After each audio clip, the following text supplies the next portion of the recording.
What's good, everybody? So today we are going to talk about a new Nike product. And in 2025, Nike's biggest focus is on one, innovation, and two, comfort, because we all know in the last couple of years they were just getting killed and smacked. I'm telling you, smacked by New Balance and Asics, and they just thought that they could keep on releasing the same old Jordans, same old Dunks, and we were going to keep on feeding into it.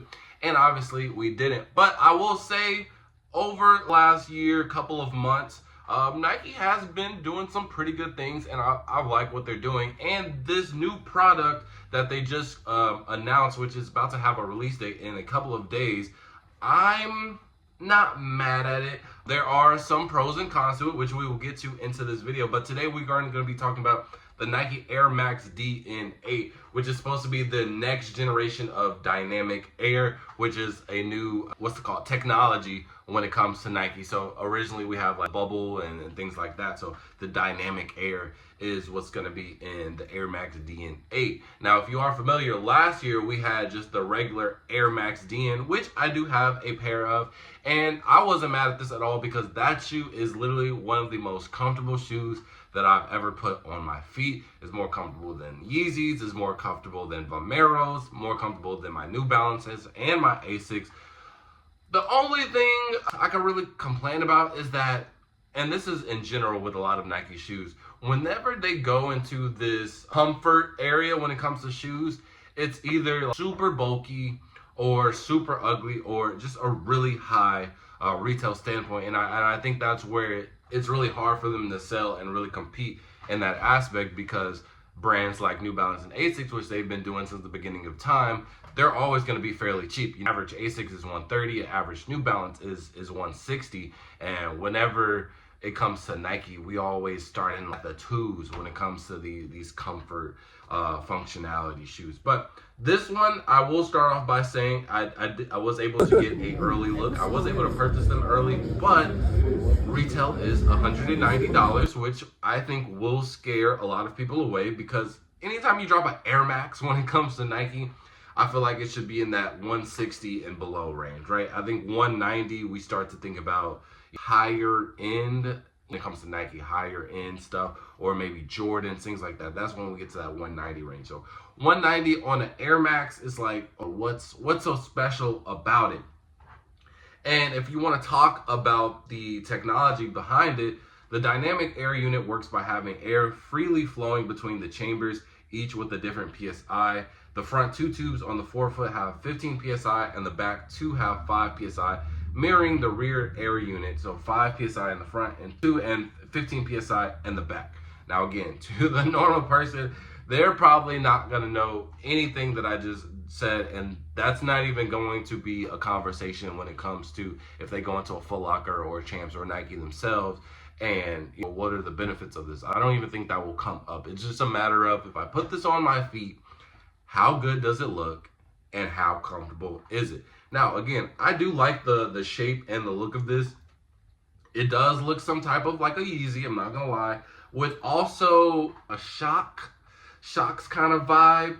So this is actually, in my personal opinion, I think this is an improvement of the regular DNs, because this is exactly what I wanted. I wanted something with the same amount of comfort, but a little bit slimmer. And this is exactly what this is. Now, I think for my Air Max DNs, actually I can look it up, because I forgot how much I paid for those. So let me look up the retail for those. But I'm pretty sure I did not pay $190. So I do think that will scare a lot of people away. But overall, this is a good product for Nike, continuing to do this innovation, being able to have a sleek, comfortable shoe. I think that's just their major thing, right? Even though they do have a lot over the last couple of months, you have the Nike Pegasus. Those are extremely comfortable. Then they just came out with the Nike Pegasus Wave, and I haven't been able to try those out, but those just look like an improved version. Oh, I paid $160 for my Air Max DN. So this is a $30 increase, which that doesn't really make too much sense, just because it's only been a 1 year difference, and not even, I don't even think a full year difference, maybe exactly on the year. So having a $30 increase to a new model when it comes to that is a little bit weird. And again, I think that will be a point in sales where it kind of drives a lot of people away. So, because it's like you walk, and I'll paint the picture for you, right? And let's just say I'm a middle-aged dad, right? I go into the Nike store. I'm with my son. My son's going to the Jordan section. He leaves me alone. I go to the Nike Air Max section. I'm an OG. I want some Nike Air Maxes. That's all I know, right? I go to these and I'm like, oh, these are nice. What are these? Oh man, those are the Air Max DN8s, the newest comfortable shoes that Nike got to offer right now. I'll try them on. You got a size 13. Boom, brings them out. I try them on. Boom, check them out in the mirror. Hey, these are actually really comfortable. Well, what's the price tag? They're gonna retail for $190, sir. $190? Are these like new? Are these a collab? What makes it so expensive? Air Maxes, they usually go for like $130, $160. Well, sir, they're using this new technology, dynamic air, so that's the comfort that you're getting. Well, do any of these other shoes use that same dynamic air? Well, actually, to your right, we have the Air Max DN. This is actually its predecessor. It came before it. These actually retail for $160, and we have some on sale all the way to $100. I'll just get that. And you think I'm like BSing, you think like, no, I worked at a retail shoe store for 2 years. I promise you, this is exactly how the conversation is going to start. And I don't think this is a shoe, especially since Nike didn't do any type of, because see, the thing with Nike, they have like formula anytime that they try to promote a new model, right? They either get some type of celebrity, some type of influencer, or somebody already on their roster, and they do some type of collab with it. So now all the hype is on this model because it's a collab, and then they start to make these general release shoes because that you missed out on that collab, and that collab shoe was going for $500. You're like, oh, I saw that online, but I couldn't afford that. I'll just get the one for $190 in the store. They didn't do this. And on top of the fact it's coming during a week before All-Star Weekend, on top of major releases. Jordan 5s are coming out February 8th.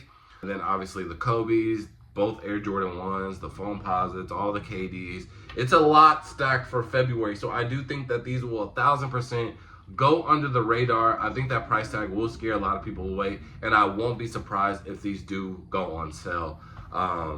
Because it's not too much different from the DN8. And I don't know how much comfortable we can get from the original DN. Especially to justify a $30 price increase. But I will say, Nike, I do enjoy that you are actually trying, that you are making something new. And it does look really cool, but can I personally go ahead and drop $190 on a regular Air Max that's going to be released to the general public, going to be a general release, no type of hype, no type of collab. Yes, that's the hype beast in me, but at the same time, what's stopping me from getting just a regular Air Max DN, which there are numerous of pairs already on sale for $100 or less? If those went on sale, what do you think that these are going to do when they're $30 more? With, again, we still have ASICS New Balance is killing things. I think ASICS is going to drop off. We might potentially see a Saucony surge, but Balance is definitely a top competitor right now. On top of the fact, Nike has multiple models that I also think went under the radar that are better than these when it comes to style and fashion. Just to name a few, the P6000s, the Pegasus was it 2K Pegasus, and then they just have the Pegasus Wave, the Von Meros, which I don't know why that shoe is just not like right now, but there are a lot of cheaper alternative shoes. So that was also one of the main concerns when it came to Nike in general. Like, a lot of your shoes are just getting too expensive at this point, and there are a lot of other cheaper options. So if you don't give us an incentive to buy these, other than, okay, you got it correct, you finally got the shoe to look right and be comfortable, but now it's expensive. Like that's what I said earlier, right? When Nike drops a shoe that's supposed to be comfortable, it is either too expensive, it is too bulky, or too ugly. They can't get all three, even though they do all those the name, those fit that criteria of not doing all three of those. but they just went under the radar. So I'm okay with the DN8. I do hope that it sees its correct audience, and hopefully they continue to go in this right direction. But you guys can let me know, how do you feel about the Nike Air Max DN8? And with that being said, full out. Peace.